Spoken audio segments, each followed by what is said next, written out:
Once seen as one of Asia's most conservative states, Singapore has started to develop a reputation for its tolerance of homosexuality. But a recent attempt to repeal the law against it failed, due in part to a conflict with the religious right, as Tony Birtley reports. Not known for being liberal, Singapore has undergone something of a sexual revolution in recent years, making it the so-called gay capital of Asia. More than 100,000 homosexuals and lesbians are said to live in the former British colony. This is just one of a string of clubs and bars now catering to the gay community.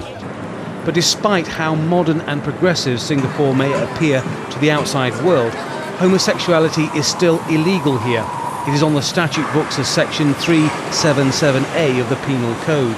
The law is used as an excuse for many discriminatory policies and rules in Singapore.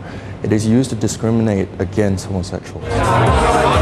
The gay community was strongly behind recent failed attempts to repeal Section 377A, even though society here is privately tolerant of homosexuality, and no one can remember the last time anyone was prosecuted under the law. But it has provoked fierce debate. I would say that homosexuals actually have a lot of space in Singapore.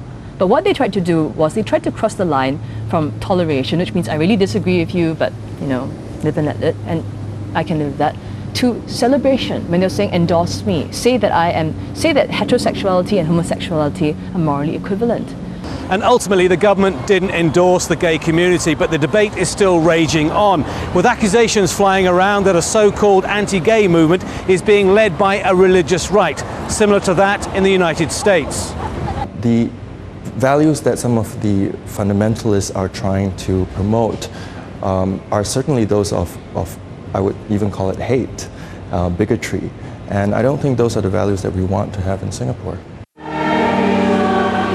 Christians make up 15% of the Singapore population. They say they are for family values, not bigotry.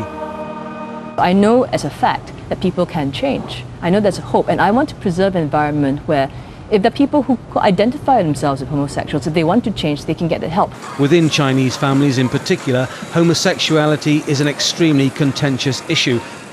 Tony Birtley, Al Jazeera, Singapore.